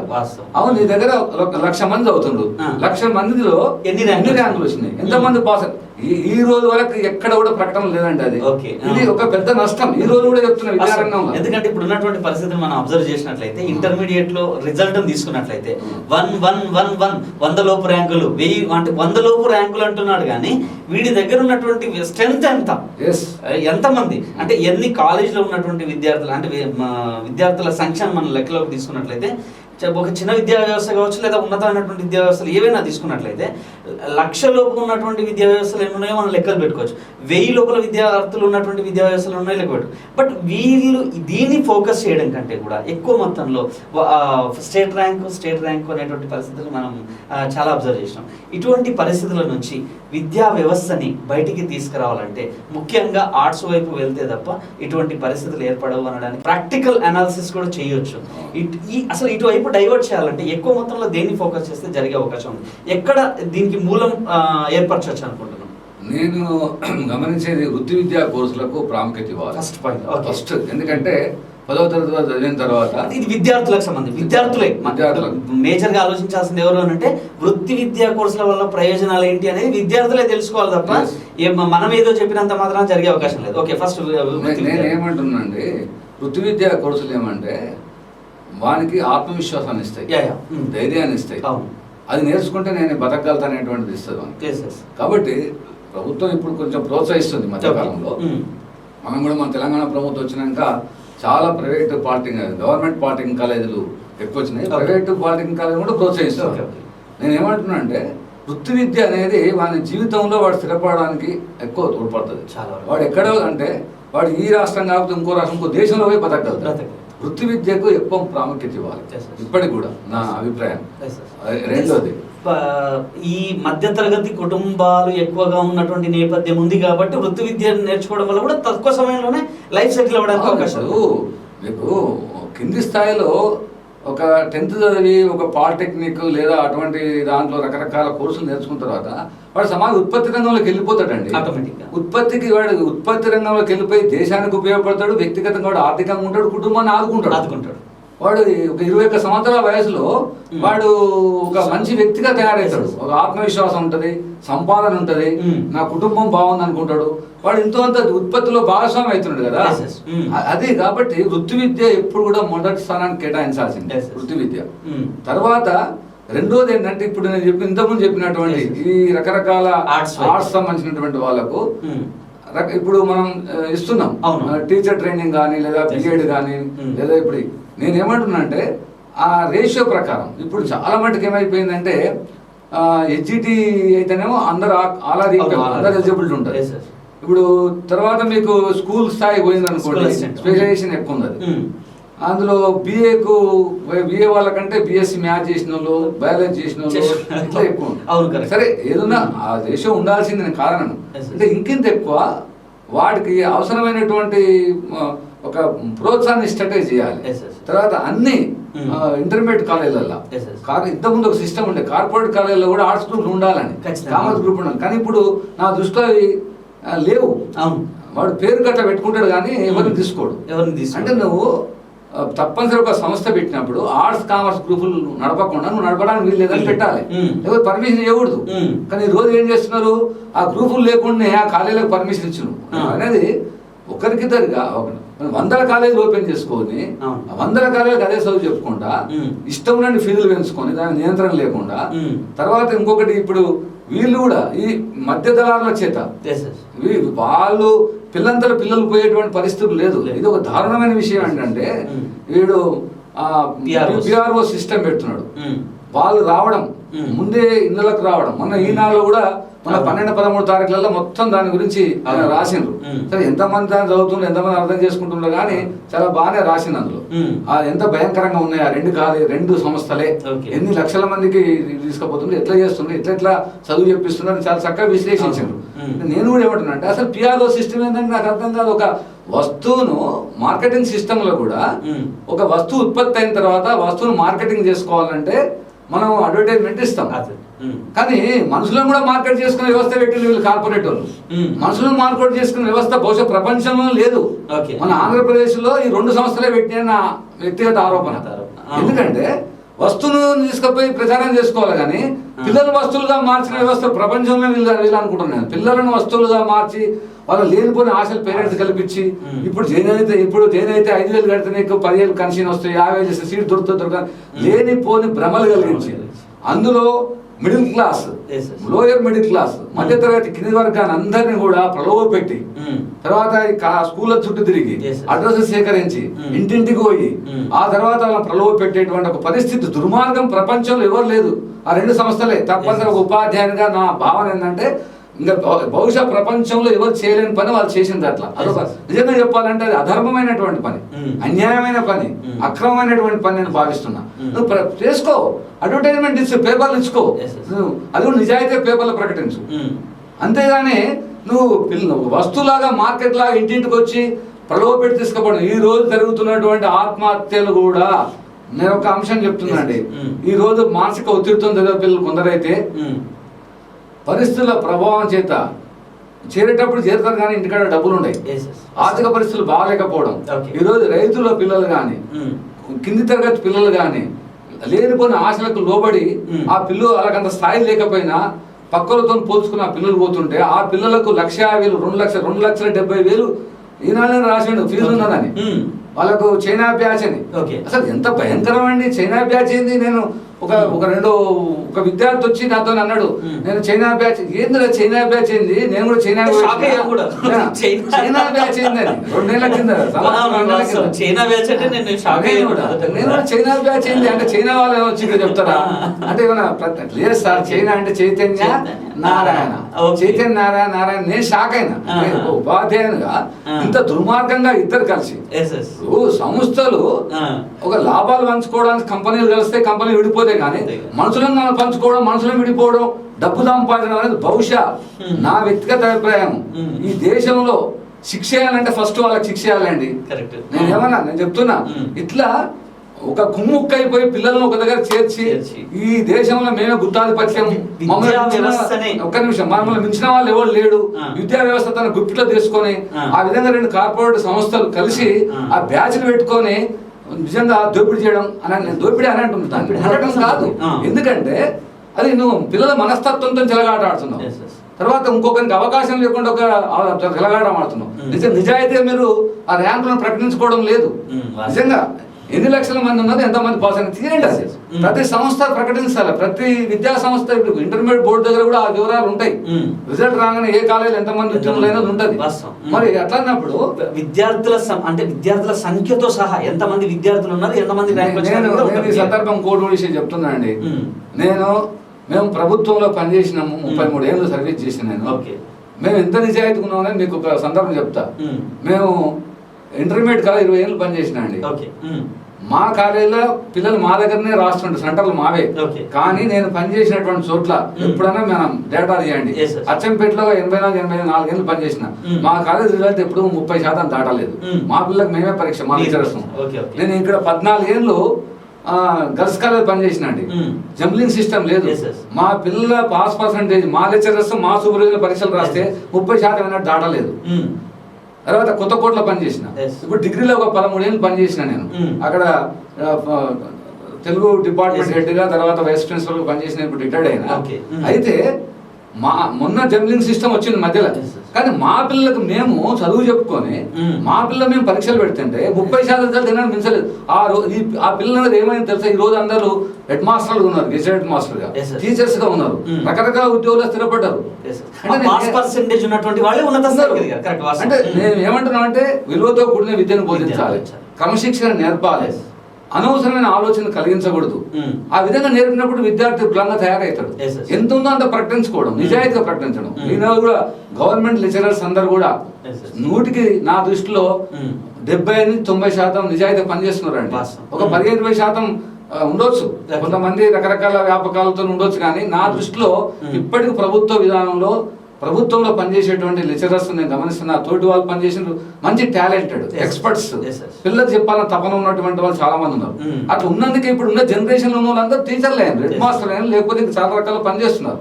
నేను ఏమంటున్నా అంటే ఆ విధంగా నీతి నిజాయితీ ఉండి ప్రకటించుకునే శక్తి ఉండాలి తప్ప అందరిని తీసుకుపోయి అక్కడ చేర్చి వాళ్ళని ఇష్టం ఉన్నట్టు ర్యాంకులు ప్రకటించుకుంటా వాళ్ళు ఇష్టం ఉన్నట్టు చేస్తుంటే మనం ఇక్కడ ప్రభుత్వాల విధానాలు కూడా తప్పు, నా వ్యక్తిగత అభిప్రాయం. తర్వాత ఇప్పుడు నేనే ఒకటి ఏమంటున్నా, ఇంటర్మీడియట్ బోర్డు దగ్గర రిజల్ట్స్ ఉంటాయి.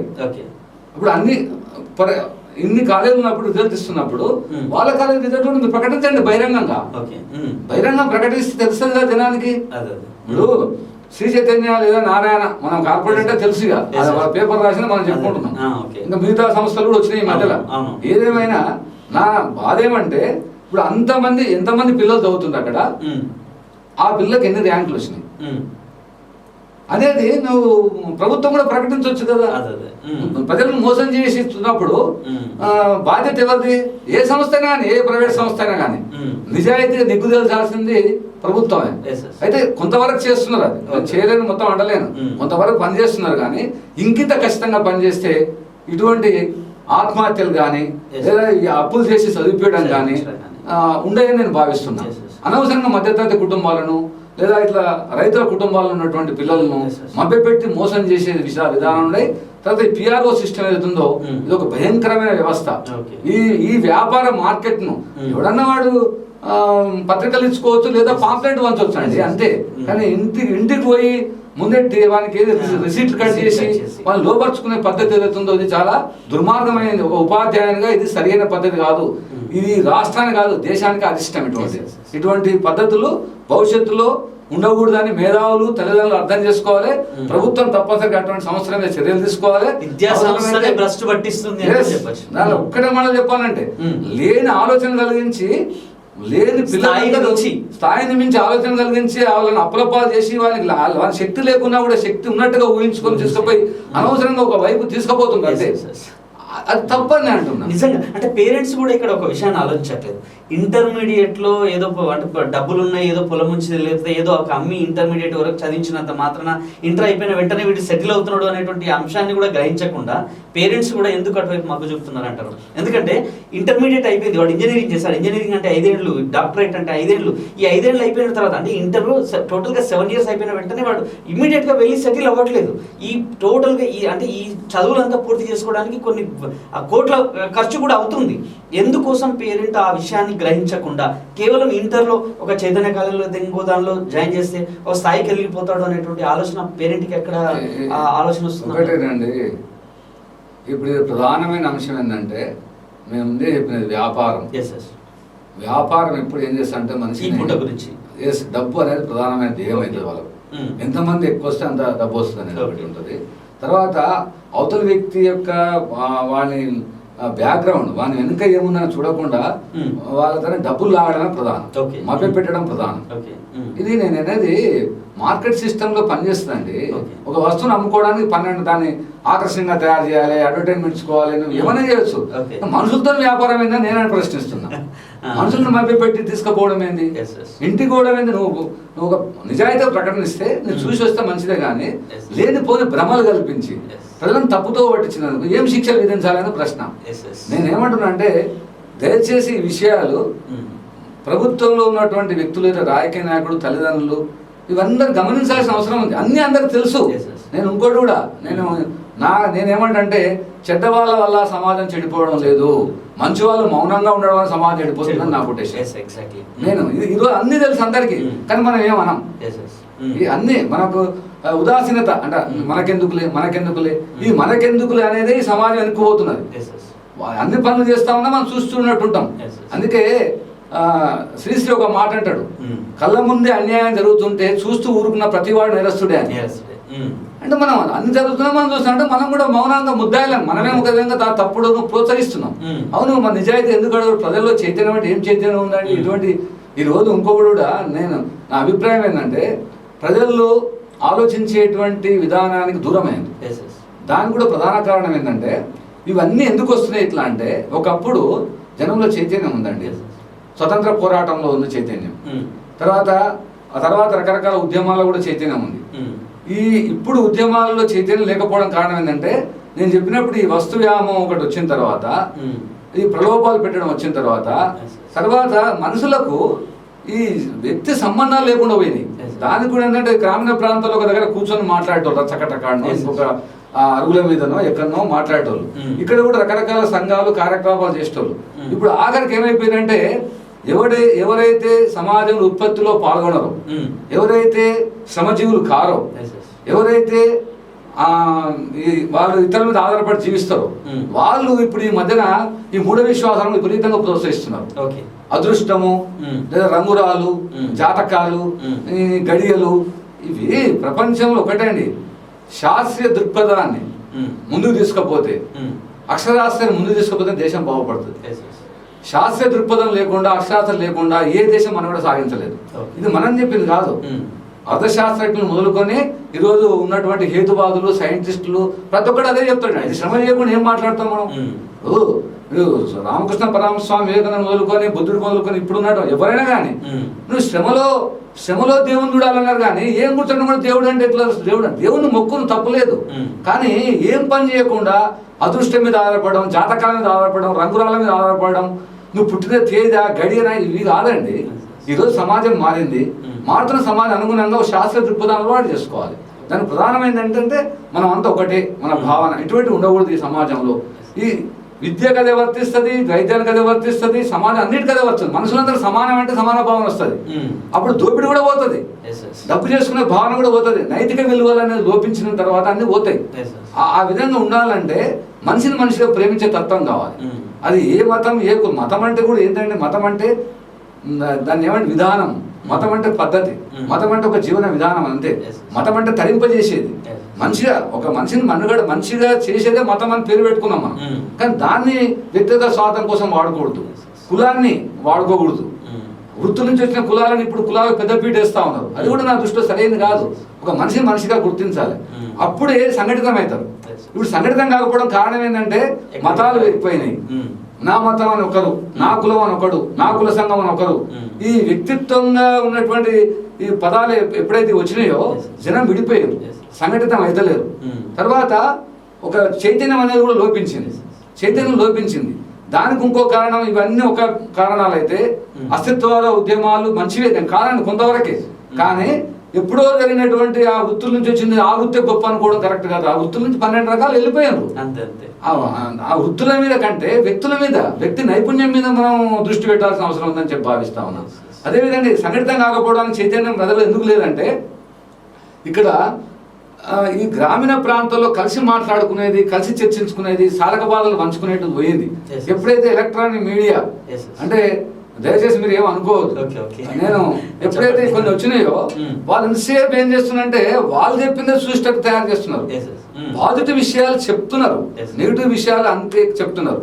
నేనేమంటున్నా అంటే ఈ రోజు ప్రజాస్వామ్యానికి ప్రధానమైనటువంటిది మీడియానే. నేను ఎన్నడైనా ఈ రోజు ఈ మాత్రం భారతదేశంలో ఈ మాత్రం ప్రజాస్వామ్యం ఉంది అన్న, ప్రజా విలువలు ఉన్నాయన్న, తర్వాత ఈ మాత్రం ఎదుగుదల ఉంది, స్వేచ్ఛ ఉంది, ఇప్పుడు నేను ఇక్కడ మాట్లాడడానికి, రేపు ఇంకోటి మాట్లాడడానికి ఇవన్నీ ఉన్నాయంటే పత్రికలే. ఈ పత్రికల ప్రధాన కారణం. తర్వాత మీడియా, ఎలక్ట్రానిక్ మీడియా పెద్దలకు, మిత్రులకు లేదా రిక్వెస్ట్ ఏంటంటే మంచి విషయాలు చెప్పండి, నిన్ననే చెప్పండి. మంచి విషయాలు, ప్రజలకు పనికొచ్చే విషయాలు మీరు చెప్తలేరు అంటలేదు, ఎక్కువ చెప్పండి. చెడును తక్కువ చెప్పండి. చెడును ఒక వాక్యంలో చెప్పి ఇప్పుడు చూపించాలండి. మంచిని 10 సార్లు చెప్పండి. మంచిని 10 సార్లు చెప్తే మంచిని మెదడుకి ఎక్కుతుంది, చెడు ఎక్కువ చెప్తే చెడు మెదడుకి ఎక్కుతుంది. కాబట్టి మనం ఒక మంచి వాతావరణం సృష్టించాల్సిన అవసరం కూడా మీడియా మిత్రులకు ఉందని చెప్పి భావిస్తున్నా. ఇప్పుడు బ్రేకింగ్ న్యూస్ అని వేస్తారండి. బ్రేకింగ్ న్యూస్ దేనికి బ్రేకింగ్ న్యూస్? ఇప్పుడు ఎక్కడో యాక్సిడెంట్ జరిగితేనో లేదా ఎప్పుడైనా అయితేనో లేకపోతే ఇంకోటి జస్ట్ అట్లా చూపించి దాన్ని ఇంకా వదిలిపెట్టేస్తే అయిపోతుంది. లేదా ఎక్కడైనా సంఘటన జరుగుతుంది అనుకోండి, ఏదైనా ఒక సంఘటన, ఏదైనా సంఘటన జరిగినప్పుడు దాన్ని పదే చూపించడం వల్ల ఏమిటంటే ఇంట్లో ఉండేటోళ్ళు ఎవరు చూస్తున్నారు? చిన్నపిల్లకంతా చూస్తున్నారు. చిన్నపిల్లలు చూసినప్పుడు ఆ ప్రభావం పిల్ల మీద పడుతున్నది. అనవసరంగా వాడు ఎవరున్నా టీవీ నొక్కుతారు, అన్ని ఛానల్స్ వస్తాయి. ఇవి చూడలేదని లేదు కదా. నేనేమంటున్నా అంటే పాజిటివ్ అంశాలను 90% చూపించండి, నెగిటివ్ అంశాలను 10% ఉంటే దాన్ని బ్రీఫ్ అని చూపించండి. చూపించకూడదు అనలేం, చూపించాలి. అది ఎందుకంటే అది కూడా ఒక భాగమే. కానీ ఈరోజు ఆ విధంగా లేకపోవడం వల్ల, తర్వాత ఇంకోటి గ్రామీణ ప్రాంతాలు, పట్టణ ప్రాంతాలు ఏమైపోయారంటే వ్యక్తిగత ఆదాయాన్ని ఇంతకుముందు చెప్పిన వచ్చిన తర్వాత ఇంటికి వచ్చినాక చిన్న కుటుంబాలు, భార్య పిల్లలు, వాడిద్దరు, ఇంకా వాడికి డబ్బు సంపాదన ఎక్కడ ఏంది ఇది ఒకటి అయిపోయింది. తర్వాత టీవీకి చూసుకుంటూ కూర్చుంటారు. ఇంకా రకరకాల ఛానల్స్ వస్తూ ఉంటాయి. ఇప్పుడు అదే అయిపోయింది, టీవీ అయిపోయి ఇప్పుడు సెల్ ఫోన్లు వచ్చినాయి. సెల్ ఫోన్ తర్వాత అలా యూట్యూబ్లు, బ్యూట్యూబ్లు, యూట్యూబ్లు అన్ని వచ్చేసినాయి. అన్ని ట్యూబ్లో ఈ ట్యూబ్ను పాడు చేస్తున్నారు. మనకి అది వచ్చిన తర్వాత ఏమైనా నొక్కుంటూ కూర్చుంటున్నారు. ఏ వయసులో ఏది అందాలో అది అందాల పిల్లకు అందేయకుండా వచ్చేటువంటిది కూడా ఇంకోటి వచ్చింది. జనం అంతా సంఘటితం కాకపోవడానికి కారణం ఏంటంటే ఒక విధంగా మీడియా ఎంతైతే ఉపయోగపడుతుందో జనానికి, ఎంత నాలెడ్జ్ అందిస్తున్నదో, అదే సమయంలో వాళ్ళు ఆలోచించుకోకుండా కలిసి కూర్చొని మాట్లాడుకోకుండా కూడా వాళ్ళు ఇంట్లోనే ఉండి 10 మందిని పట్టించుకోకుండా కూడా వస్తున్నది. అంటే కొన్ని ఛానల్స్ అయితే అదే పనిగా సీరియల్ చూపిస్తా ఉన్నాయి, సంవత్సరాల తరబడి సీరియల్స్ ఉంటాయి. దానివల్ల ఏమైతే అంటే అపనమ్మకాలు ఏర్పడుతుంటాయి. నువ్వు మంచిని స్పోర్టివ్ చూపి. వాస్తవికంగా ఈ సీరియల్స్ అనేవి కుటుంబ వ్యవస్థను చిన్నాభిన్నం చేస్తున్నాయి. అంటే అది దాంతో నేను పూర్తిగా ఏకీభవించాను. కాకపోతే నేనేమంటున్నా అంటే సీరియల్ అయినా సినిమా అయినా లిమిటేషన్ ఉండాలి. సినిమా అంటే వినోదాత్మకం అండి. ఒక 3 గంటలు ఉంటది, 2.5 గంటలు ఉంటది, చూస్తాం మర్చిపోతాం. అలా సందేశాత్మకం కొన్ని ఉంటాయి, వినోదం కోసం కొన్ని ఉంటాయి. సీరియల్ ఏమైనా అంటే అదొక మత్తు పదార్థం. నా దృష్టిలో స్లో పాయిజన్. మత్తు పదార్థాలు ఎట్లయితే అలవాటు అవుతారో ఈ సీరియల్స్ అలవాటైనటువంటి వాళ్ళు కూడా ఉంటారు. అలవాటు ఏం చేస్తారంటే వాళ్ళ ఆలోచనలు అంతా అదే ఆలోచిస్తుంటారు. వాళ్ళకు రాత్రిపూట ఛానల్స్ ఎప్పుడు నడుస్తుంటాయి, కొన్ని లేనిపోని ఊహా కల్పనలు ఉంటుంటాయి. ఆ విధంగా వచ్చేటువంటి వాటి వల్ల ఆ మనసులో ఉన్నటువంటి భావాలు ఆ విధంగానే ఆలోచిస్తుంటారు. అనుమానించడాలు, భయపడాలు, ఏమైనా చేస్తే బాగుంది, ఇట్లా లేని ఆలోచనలు కూడా కలిగే అవకాశం ఎక్కువ ఉంది.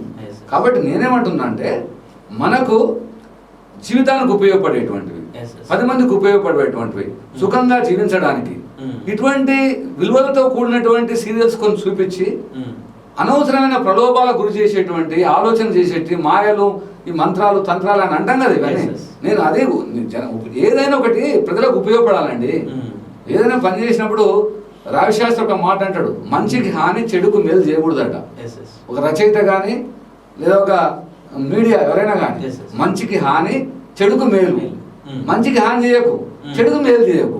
ఆయన గొప్ప మాట అన్నాడు అన్నమాట. నేను కూడా అదే అంటున్నా, మంచికి హాని చేయకండి, చెడుకు మేలు చేయకండి.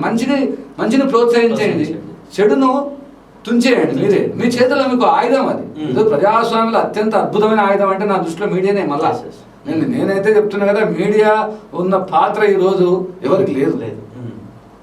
కాబట్టి మీడియా కూడా మన రిక్వెస్ట్ ఏంటంటే ఆ విధంగా ప్రజలను అనవసరంగా బలహీనపరచకుండా వాళ్ళని బలవంతం తయారు చేయడానికి, ఆత్మవిశ్వాసం పెంచడానికి ఒక రోల్ మోడల్ ఉన్నటువంటి వ్యక్తులను లేదా కొన్ని గ్రామాలను చూపిస్తున్నారు. ఇప్పటికి కూడా కొన్ని అక్కడక్కడ జరుగుతూనే ఉన్నాయి. ఇంకింత ఎక్కువ చూపించి వీటిని తక్కువ చూపించాలి. ఆ విధంగా చేసినప్పుడు ఏమైందంటే ఇవన్నీ మెల్లమెల్లగా తగ్గిపోయి అందరూ మాట్లాడుకోవడానికి, తర్వాత మంచి కోరడానికి, సమాజాన్ని వృద్ధి చేయడానికి, ఏదైనా అన్యాయం జరిగినప్పుడు వాటిని వ్యతిరేకించడానికి, ఇప్పుడు ఏదైతే ఈ వేరే రకరకాల సంస్థలు మన మీద ప్రభావితం చేస్తున్నాయో దాన్ని ఎదుర్కోవడానికి కూడా అవకాశం ఏర్పడుతుంది. ఒకటే దృష్టి అండి, అందరం బాగుండాలి కదా. ఇప్పుడు సూత్రం ఒకటి, నేను బాగుండాలి, మీరు బాగుండాలి, మన ఇద్దరితో పాటు మన కుటుంబం బాగుండాలి, మన సమాజం బాగుండాలని కోరుకోవాలి. నేను ఒక్కరినే బాగుండాలని కోరుకుంటే నేనేది. ఓకే, ఈ చర్చలో స్మాల్ బ్రేక్ తీసుకుందాం. ఓకే.